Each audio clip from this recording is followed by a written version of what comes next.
Hi, this is the Legal Close Vodcast, Simply Real Estate. I'm attorney Richard Lawrence, and today I have a special guest with me, Bev Murray with Berkshire Hathaway.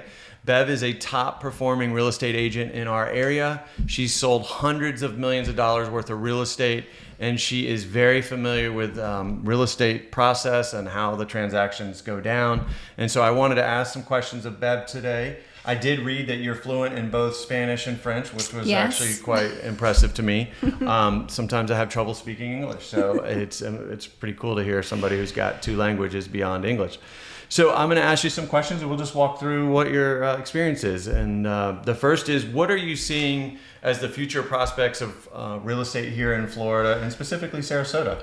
Okay, well, thanks for having me.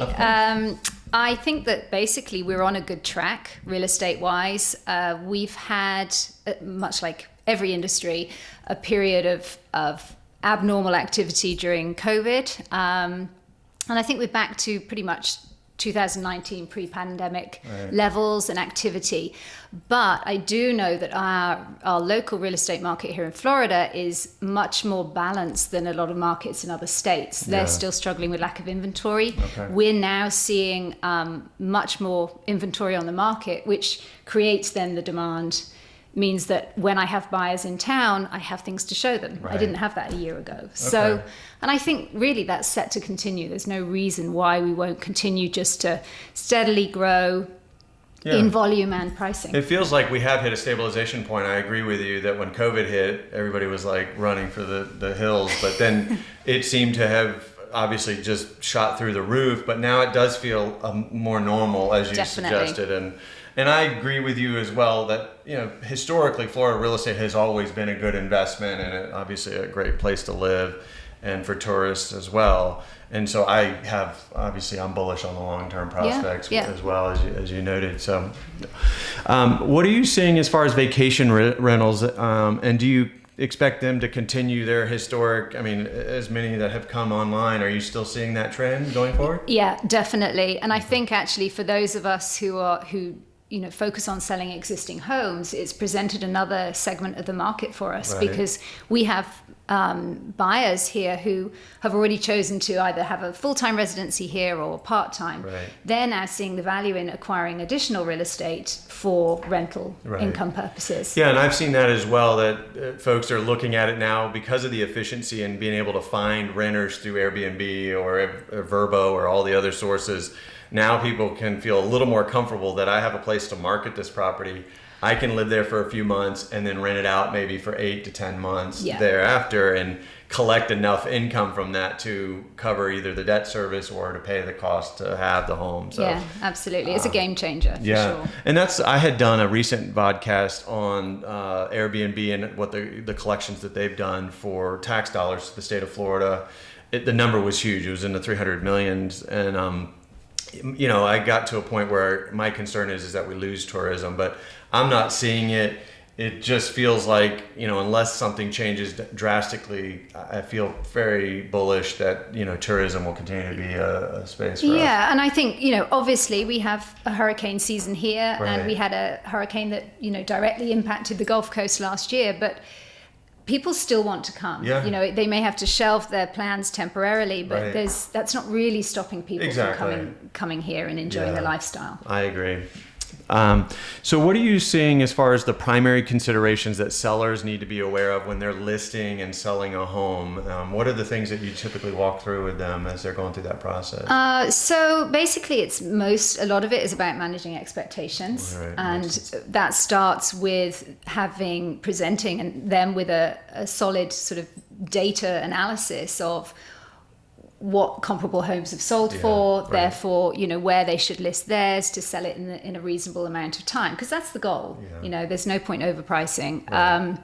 But I think specifically two of the things that sellers now need to be aware of is the purchasing power of buyers, which has changed. It's got two things affecting it right now. One is the increase in mortgage rates, which have doubled in the last year. That severely impacts affordability for those needing a mortgage. We've got less buyers in the market for that reason. The other is insurance. So we are it's a a whole host of factors, but basically with the collapse of the condo on the East Coast and Hurricane Ian coming through, there's a lot of pressure on the insurance industry, and that has a knock-on effect. So sellers really need to make sure that not only is their home, you know, in its best condition, it needs to be to meet a certain set of criteria. That means it will pass an inspection that then gets passed to the insurance company. If they can't get insurance, the buyers will not be able to buy. I'm with you. Right. No, it makes sense. And you're right. It's all about expectations. I mean, anything we do, it's about setting the client's expectations so that they're not surprised, because we want to avoid surprises. Right.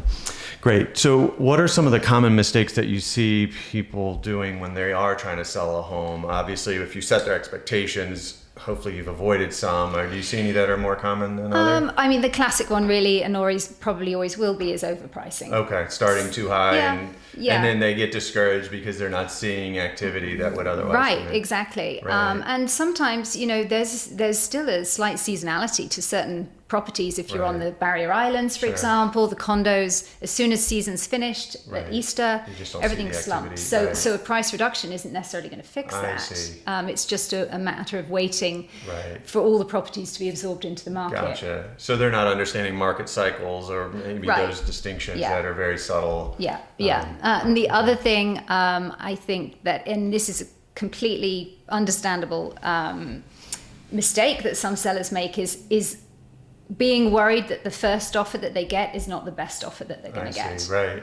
You know, it's human nature really to think if the offer comes in and it's great and you love it, then you're like, you second guess yourself. Okay, well, could I have got more? How many other people are out there? But the reality is, if you've priced your property well, you'll flush out a certain amount of people in the first couple of weeks for whom your house fits all their criteria. Right. Yeah. After that period of time, you know, maybe 3-4 weeks onwards, you're really looking for new buyers to come into the market. Gotcha. Or buyers for whom your property ticks some of the boxes, but not all. Exactly. So it's, you know, it is generally a good thing to take a good offer that you're happy with right out of the gate. Yeah. Interesting. And I always tell this to clients that come in, because there's an emotional attachment, right? Of course. Not just for sellers. This is my home. They're underpaying me for it. You know, blah, blah, blah. And it's a huge financial investment. Exactly. So, and then on the buyer side, I tell the same thing. Do not get emotionally attached to this home. Obviously, it needs to be the right home, but you know, let's get through the contract phase and get to the closing and then enjoy the home. But if you get emotionally attached to it, you start making emotional decisions, and those are never good for anyone. So, all right, well, let's flip the coin a little bit. What are you seeing as the primary considerations that buyers need to be aware of when looking at or purchasing a home? Are there certain things that you try to focus buyers on? Yeah, I mean, basically, we have a lot of people coming who don't know the area. Right. So I often work with buyers for sort of 3 seasons at a time, where they come down. You know, the first thing, really, they have to do a ton of homework just driving around, seeing the areas that they like, seeing what's nearby. Right. And then when we narrow down a selection of houses, then I say the same thing to everybody.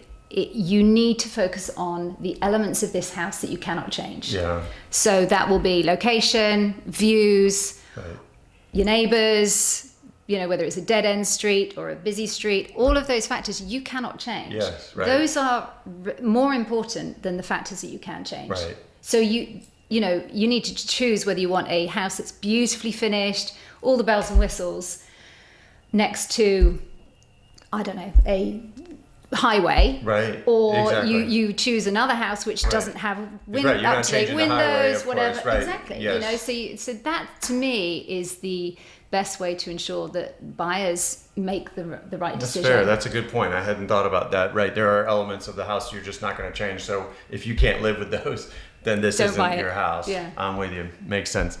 Okay. So as far as obviously technology has changed the game for a lot of spaces, including in the law, what are you seeing as far as technology and how it's changing maybe your role as a real estate agent, or how buyers or sellers are handling their properties? Yeah. I mean, I think for the most part, technology is helping everybody, real estate agents, buyers and sellers. I mean, my time used to be spent 20 years ago when I first got into the market with a map, driving people Gotcha. around. Finding homes, That's not a right. very good, efficient use of my time or Right. even their time, Exactly. really. So now a lot of tools have come in which help us. I love the fact that quite often buyers will find the house themselves online Right. and then get my expertise. Well, what do you think? What do you think about this neighborhood? How does it compare to others? Nice. Okay.